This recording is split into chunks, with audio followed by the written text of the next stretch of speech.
So Dr. Prakas, she's the director of the Center for Cognitive and Behavioral Imaging at Ohio State University.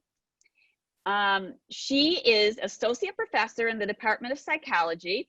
She's a licensed clinical psychologist who's been doing research on lifestyle intervention in people with MS for at least 15 years. I was so excited when I read your bio. She's the director of the Clinical Neuroscience Lab, where she works with PhD students, undergraduate students, and postdoctoral associates to better understand how physical activity training and mindfulness meditation helps improve cognition, reduce depression and anxiety, and impact brain plasticity. In her research is funded by the National MS Society and the National Institute of Health. She's a member of the Psychosocial Wellness Group, at the National MS Society, and frequently presents her research on topics of psychosocial wellness to various public audiences. She received the Rising Star designation given by the Association for Psychological Science in 2013 and the Springer Early Career Achievement and Research on Adult Development and Aging by American Psychological Association in 2016. Her presentation today is Mindfulness Training Benefits, Cognitive and Emotional Health, and MS. I was so excited to see your description because we do so much of this in our Yoga Moves classes, really emphasizing mindfulness. And so really interested to hear what you have to say today. Thank you so much for being with us. Absolutely. Thank you for having me here. Hello, everyone. It really is such a pleasure and honor to be here and present some of the work that we have been doing almost for the last decade and a half on mindfulness meditation and how it improves cognitive and emotional health in individuals with MS. I know you all have been sitting for a long time as well, so feel free to stand up, move around as you hear this presentation. I'm planning on doing about 15 minutes of presentation and then about a 10-minute mindfulness meditation practice. So I hope you all would engage with me with that practice. So I think we can go ahead and get my slides started.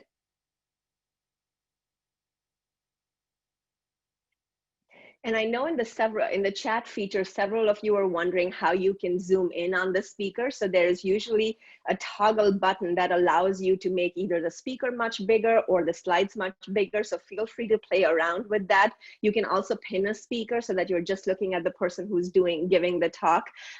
We've been doing a lot of these webinars, so I know that the frustrations that are associated with it. But I also say every webinar that you engage in or every time frustration shows up, that's the perfect opportunity to take a mindful pause. It's okay if things don't work out, or if it's totally okay if your internet crashes. I remember I was giving this talk and I had 300 people on a webinar and my computer just shut down. I was talking and in the midst of it, it just crashed. And it gave me the perfect opportunity to practice what I preach at all times. So just take a deep pause, take a deep breath, just like Dr. Sullivan taught us, and then come back to it. So today what I'm gonna be talking to you all about is mindfulness meditation and cognitive augmentation. It seems like these are the wrong slides. Is this the one that you have, Mindy? Larry? Yes, I apologize. It is. That was Okay. but can I share my screen? Absolutely. Okay. Yep. You should have that button down at the bottom. So just go right ahead, click on that. And my apologies to you. Oh no, that's totally fine. Like I said, this is just the perfect time for us to take a mindful pause. Do you see the green button on the bottom of your screen? Yes. Okay, I'm going to mute and let you take over. Okay, it says host as disabled participant screen sharing. Oh. So can you enable that for me, please? I do. You should have that now. Yep. Thank you. Mm-hmm.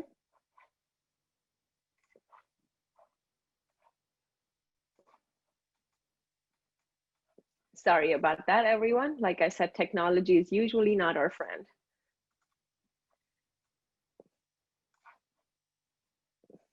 All right. Can you all see that? Yep, I see it. Okay, perfect. So we are here to talk about mindfulness training and how it benefits cognitive and emotional health in multiple sclerosis. And I like to start with this little quote from Pema Chodron. It really is this opportunity to take a moment and pause on this. Is you are the sky, everything else is just the weather. There's just so much that is happening in our lives in this moment, especially right with the pandemic that's happening all over the country, and all sorts of divisiveness that engulfs our country right now. But just noticing that all of these things are just like the weather, and just like the weather, things change. You know, we're right now in the midst of transition, moving from summer to fall, and just recognizing that if we're having bad moments or bad days, they too will change. And just like our slides weren't working right now, and we're getting them to work work in this moment. And so much of what we experience as humans is really part and parcel of being human and just living this life. And underneath all of that, we can be this calm sky. So when we think about mindfulness meditation, right, it's a word that's very popularly used right now. Everyone is talking about mindfulness. I know mindfulness was on the cover of Time magazine. Mindfulness was, we have in Ohio, a Congressman Tim Ryan, who wrote a book called Mindful Nation. We all know mindfulness could really be used at the Capitol Hill. But I know that most of you are from Michigan, so don't hate on me, but I'm from Buckeye Land, and everything that happens in Buckeye Land has to be related to football. So I had been doing research on mindfulness for quite some time, and my dean called me to ask me about my research only when Seattle Seahawks coach Pete Carroll endorsed mindfulness for his football players. So yep, so now we're talking about mindfulness with the dean and everyone. So I thought what I would do is just start with the definition of mindfulness. What do I even mean by this construct? So defining mindfulness, you know, this is the definition that's given by Jon Kabat-Zinn. He's considered to be the founding person responsible for taking a lot of the mindfulness work that has been done in Buddhist traditions and bringing it to the United States in a much more secular and scientific way. So he defines mindfulness as paying attention in a particular way. And that way is purposeful. So you're doing so intentionally, and you're attending to the present moment in a non-judgmental fashion. And I'll, you know, with this exercise that I will be doing, I will be presenting to you what I really mean by this. But it's really this idea that we're inviting our patients and our clients to attend to what shows up in the present moment. And now a lot of you would say, well, the present moment isn't particularly pleasant. It's not something that I want to be focusing on. And we teach a lot of work, or we teach a lot around attitudinal foundations of mindfulness. So doing so in a non-judgmental way. Here's another definition. Mindfulness is an innate human capacity to deliberately pay full attention to where we are, to our actual experiences, and to learn from it. And again, embedded within this definition is this idea is that we are being invited to deliberately, so purposefully paying attention to what shows up for us in this moment and to learn from it, because we have this capacity to learn from our own experiences. And here's a third one. So mindfulness is an open attentiveness to whatever arises in this moment. If it's a strong sensation, showing up for that sensation.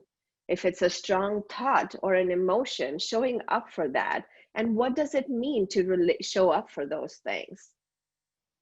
So mindfulness-based stress reduction is an effective and evidence-based program that was developed in the United States by Jon Kabat-Zinn at the University of Massachusetts Medical Center in 1978. This entire construct of mindfulness really has been popularized through this mindfulness-based stress reduction program. And it's a 2-month program that we teach our patients here in the clinic, and we meet once a week for about 2.5 hours each, and we engage in these practices. And this program really exists now all over the world. It's been offered in hospitals and clinics. It's being offered in school settings to help young kids and elementary school kids and middle school kids deal with anxiety issues. And it's been being offered in senior citizen centers. Many of the corporations now, so Google has a mindfulness CEO on their board. And then there's tons of research on this topic, and several books have been written, and of course, lots of media covering on this as well. And the practice that we teach in mindfulness-based stress reduction program, it's really this mind-body meditative practice that can quiet the mind and really enhance focus. It can release physical and emotional distress and increase insight and well-being. Now, this discipline really revolves around a particular way of paying attention and how we relate to our mind, to our body, and the experiences in one's life. Throughout all of this work, the one thing that I always emphasize to my patients is that it is highly experiential. So I can teach you all there is to teach about and show about mindfulness, but it really requires engagement on their part. And I think, one thing to remember is that when you start paying attention this way, it really affords us a conscious choice to be much more awake in our lives. Now, as I said, there's a lot of slang reference around being mindful, but it is far richer than what we all know. It really is about training consciousness, discovering that the awareness that we have is so much vaster than our thoughts are thinking, and accessing this awareness as opposed to getting attached to it. And at lots of levels, it's extremely empowering because we're not being pulled by our emotions or a thought that we had and we're off mind wandering, but it really allows us to make a conscious choice in terms of what we want to do in this moment. And here are the 3 really important components in this definition of mindfulness that I have been sharing with you, right? It's about paying attention, but you are doing so intentionally. So you're paying attention to the present moment in an intentional way, but with an attitude that is open, kind, and discerning. And these 3 components of mindfulness really ends up being the cyclical process between the attitudinal foundations, between paying attention, and then having the intention to do so. And I think, as I mentioned just a few moments ago, the attitudinal foundations really are the soil in which we cultivate all of these practices. It really is, and attending to these attitudinal foundations is extremely critical. And so here are the attitudinal foundations that we teach our clients in mindfulness-based stress reduction programs. These are non-judgment, acceptance, trust, letting go, non-striving, patience, beginner's mind, trust, gratitude, generosity. And I could give a whole lecture on each of these attitudinal foundations. And I think the only thing that I would want to mention at this point is that these attitudinal foundations, right, we engage in the opposite of this all the time. And in fact, what I try and really emphasize is that I understand how hard it would be to engage in all of these attitudinal qualities at all times. But we live a much imbalanced life. The balance is almost always tilted towards the opposite of these things. So we're constantly judging, we're in denial, we are impatient, we hold on ever so tightly. And the idea is, can we just start to balance the beam? Anytime the opposite of this attitudinal foundation comes up, can we just notice what is it that we do and how hard do we make things for us? And in fact, in our mindfulness-based stress reduction program, every week we invite our participants to basically pick one of these attitudinal foundations first thing in the morning, and they'll take a sticky note and just put it on their computer and say, today I'm going to work with trust. And it's trust shows up in lots of different ways, right? When you're engaging in exercises, and especially aerobic exercises or any kind of yoga movements as well, you need to be trusting your body. You don't want to be pushing it in the direction where it doesn't necessarily want to go. Or if there are certain emotions that are showing up, so trusting those emotions as well. So this is kind of just to give you a broad overview of the definition of what it means to be mindful, as well as what are some of the different components of mindfulness meditation practices that we teach in our clinic and also engage in our research studies. So as Mindy had mentioned, I do a lot of research in this area of mindfulness meditation. My lab has been funded by the National Multiple Sclerosis Society, as well as the National Institute on Aging. And we are really looking at how mindfulness meditation can be used as a tool, tool to improve cognitive functioning in individuals with MS, and also improve symptoms of depression and anxiety. But with older adults, we have a very large study that's ongoing right now with 150 older adults, and seeing as we get older, our cognitive functioning declines and our brain plasticity goes down as well. So can we use mindfulness meditation to improve our cognitive functioning? But today, what I'm going to be talking to you a lot about is this CERT-MS trial, which we called the Cognitive and Emotion Regulation Training in Multiple Sclerosis. And the primary aim of this study really was to try and see how mindfulness training can impact what's called emotion dysregulation within this population. And I would be, and I'll just in just a minute explain what emotion dysregulation is. So here is the trial. So this was the aim of the study. The primary aim was we did a 4-week intervention where we combined, where we examined whether mindfulness training would help improve cognitive and emotional health when you compare participants to both an active control group and a passive control group. And I'll talk about that in just a minute. So we had 60 people go through this study, and 20 of these people were randomized to the mindfulness group.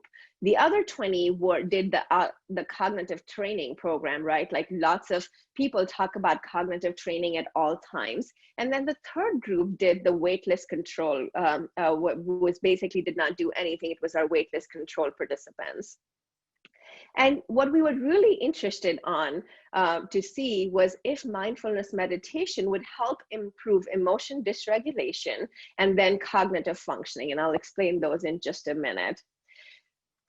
So as Dr. Sullivan was talking about, right, symptoms of depression and anxiety are much more prevalent in individuals with MS. I know I frequently give this talk to MS neurologists, and in fact, there are some studies that suggest that about 50% of individuals with MS would at some point experience symptoms of depression. And that's a really high number. And a lot of you who are present in this moment might realize that, you know, symptoms of depression and anxiety tend to go hand in hand. A lot of people, when they experience one set of symptoms, also experience another set of symptoms. So one thing that researchers are really interested in understanding is that, can we identify common factors or common mechanisms that basically target both symptoms of depression and anxiety? So if through our lifestyle interventions, we can then improve these transdiagnostic factors that underlie lots of different experiences, then people could actually get better, not just on depression, but also anxiety. So what we do in our studies is we look at this emotion dysregulation in individuals with MS. And here's a simple definition. So how do we define emotion dysregulation? It's a pattern of emotional experience and our expression that interferes with appropriate goal-directed behavior and therefore disrupts and compromises adaptive life outcomes. And so basically, any strong emotional reaction that you're having that is not context appropriate, right? Lots of emotions are very context appropriate.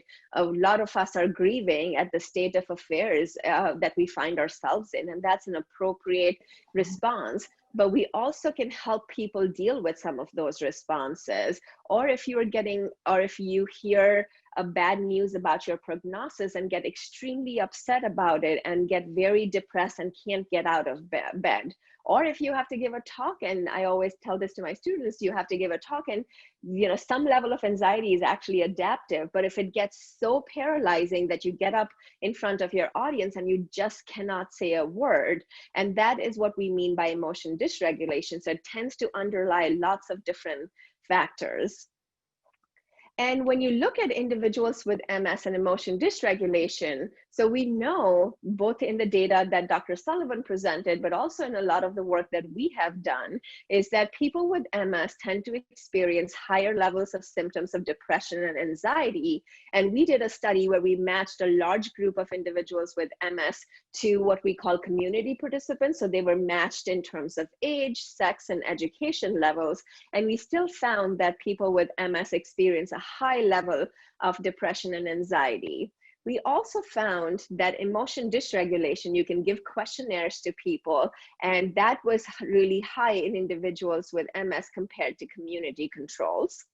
And what was interesting was that emotion dysregulation was associated both, as we expected, with symptoms of depression and anxiety, which makes it a good target factor for our trials. So to kind of wrap up the results, and of course I wouldn't be presenting to you if we didn't find significant results. And what we found is that participants, so these are our green participants right here, mindfulness participants, showed a significant reduction in emotion dysregulation from pre-training to post-training. So your green line over here is people who did mindfulness training. And then your blue line here is people who did the cognitive training. So these are your brain training exercises. And the waitlist group is in red, and these are the people who didn't do anything. And so what you see is that individuals with MS who did mindfulness showed a very significant reduction in emotion dysregulation. So this is a pilot study, and so it's really exciting to see a significant reduction in emotion dysregulation. But here is the surprising finding, is that we also collected measures of cognition, and this is the symbol digit modalities test. It's very similar to the PASAT task. I know a lot of you are very familiar with this, but it's a measure of processing speed. How fast can you do things? And it's considered right now, PASAT used to be considered the gold standard way of measuring cognition in individuals with MS, but it really is the oral symbol digit modalities test in the literature that is now considered the gold standard way of assessing cognition. And we had expected that both the mindfulness group, but also the cognitive training group, will show an increase in performance on this, on cognitive measures. But as you see, it was only people in the mindfulness group that really got better in terms of their cognitive functioning. And now lots of people ask, why would that be the case? Why would mindfulness really help with cognitive functioning? And we haven't done this work in individuals with MS, but a lot of our aging work seems to suggest that mindfulness really helps reduce what we call mind wandering. I know none of you right now are engaging in mind wandering, right? The talk is so exciting and engaging. You aren't thinking about what you're gonna do right after this is over, or you aren't thinking about what you had for breakfast earlier this morning. But the truth is that mind wandering is a very common experience that we have as humans. And it's really and it actually serves a really good purpose. I always say I get my best research ideas when my mind is wandering. But mind wandering also allows us to not focus on what it is, what's in front of us right now. And one way that mindfulness can help improve cognition and just our focus is by reducing mind wandering. So like I said, this is a pilot study, and we're hoping to do a much larger trial. In fact, one of our future works really includes doing an online mindfulness-based intervention where much of it is self-paced, but it's validated in individuals with MS. So what I will do is I'm going to skip over the next few slides and then just basically thank my team for helping doing a lot of this work. You know, these clinical trials where you are collecting data on a large number of people and collecting brain imaging data, and then also collecting cognitive and emotional measures happens with a village. And I am very thankful to be working with a very phenomenal set of PhD students, undergraduate students, as well as postdoctoral associates in doing this research. Our collaborators on this project are absolutely essential. Jackie Nicholas at Ohio Health has been one of my collaborators for quite some time and helps support the MS work that we do. And of course, the funding agencies, National MS Society, as well as the National Institute on Aging. One of the things that we did that I would like to let you all know is that when this pandemic started, as a clinical psychologist, something that kept coming to mind was how could I help people with the resources that we have developed? So we launched our YouTube channel. So everything that we have been putting together in the last 15 years in terms of mindfulness practices, as well as defining mindfulness, what does it mean to have these attitudinal foundations? All of these videos are now posted on this YouTube channel. In the spring semester, I also did an 8-week seminar series on just introducing people to mindfulness and having them engage in the practice. I'm hoping to do that sometime again in the fall semester. But if any of you are interested in just getting access, completely free access to mindfulness practices, you're welcome to go to this YouTube channel. And someone is mentioning that they're not visible, but I think I can go ahead and type that in the chat link in a minute. So that's kind of my talk, and I want to take the next 5 to 7 minutes to have you all engage in a mindfulness practice. You all up for it? Absolutely, we're up for it. All right, I got one yes, I'll take that. I'm going to stop the share now. All right, so we all have been sitting or standing for a while now. So let's go ahead and get some movement in. So I invite you to kind of close your eyes, but just make sure you're in a place where you're safe and secure. And what we're going to do is we're going to take a deep inhalation, roll our shoulders up, up, up, and feel the tension, and exhale. Let's do this 2 more times at your own pace. Inhaling the shoulders up, up, and exhale. And one last time.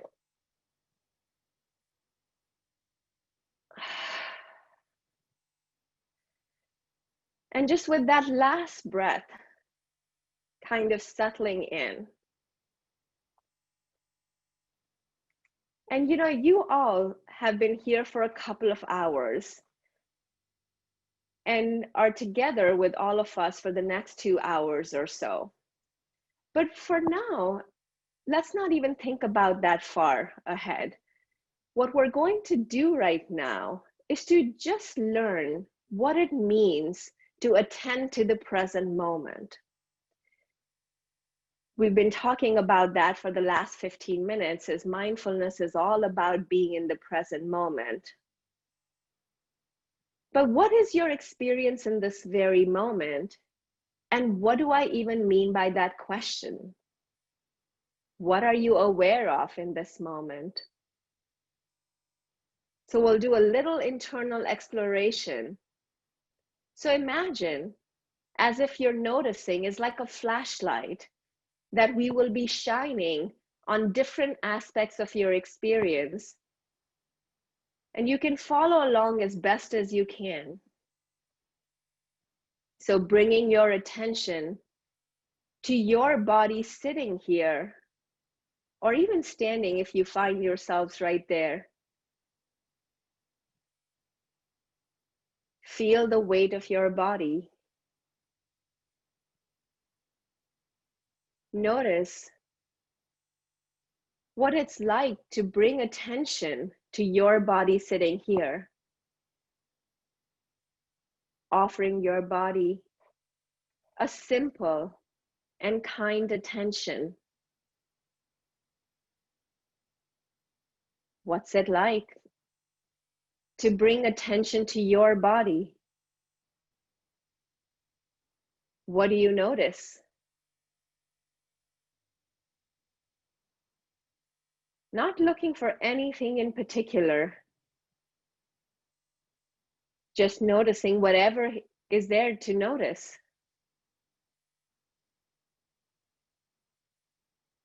Do you notice any sensations that are present in your body?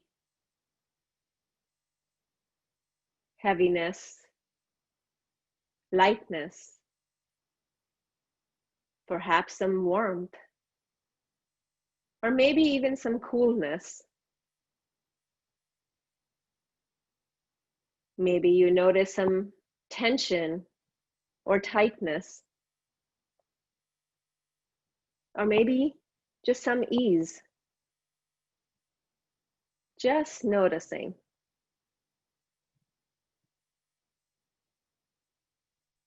And now bring that light of awareness to breathing. How do you know that you're breathing? Where do you feel the breath moving in your body?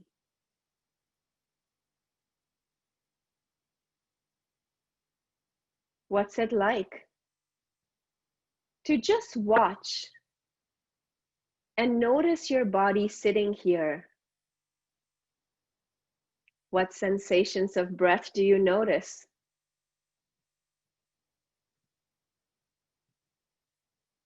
Simply noticing, simply paying attention with the purpose of paying attention in this present moment. All sorts of distractions arise. All these things we all have to do. Things that happened in the past. No big deal. Don't judge yourself for that. Just like you would pick up a puppy in training, with the same kind of gentleness and compassion, pick up your attention and move it to any awareness of feelings or emotions that you may have. So as you scan your experience in this moment, are you aware of any particular feelings of, say, emotional ease or distress? Any anxiety at all? Maybe some of you are feeling happiness and others sadness. Just notice with a kind and compassionate attention. What's it like to take time to notice how you're feeling?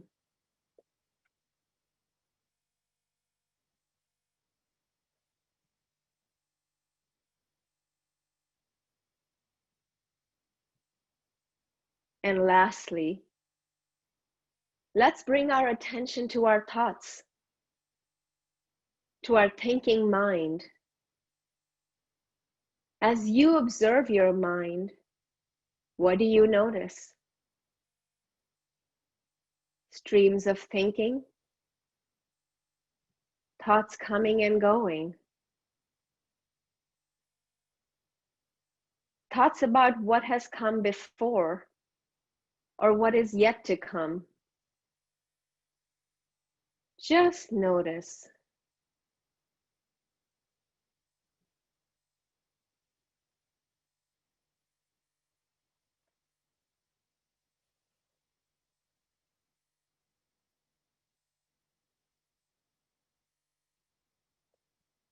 And in the final moments of this practice, just bringing your attention back to your whole body breathing here,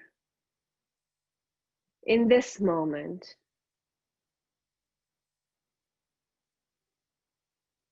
Lots of commitments, lots of plans, lots of worrying.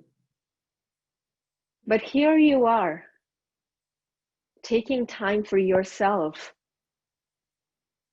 So committing to staying present and being with what shows up for us.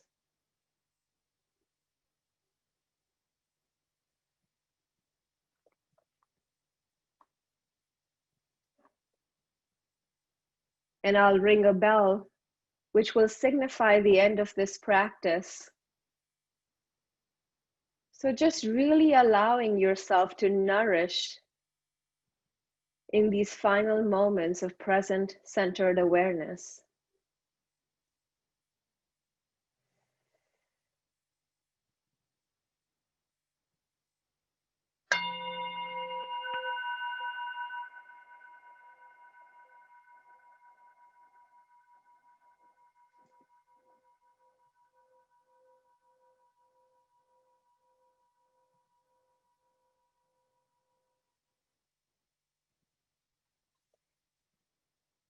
Thank you for your time. And I realize that I'm a little bit over time, so I would be happy to take questions in the chat, also post links to my YouTube channel. Just know that you are highly courageous and brave for engaging in this work with me. And I'll send you more details and answer questions on chat. Thank you.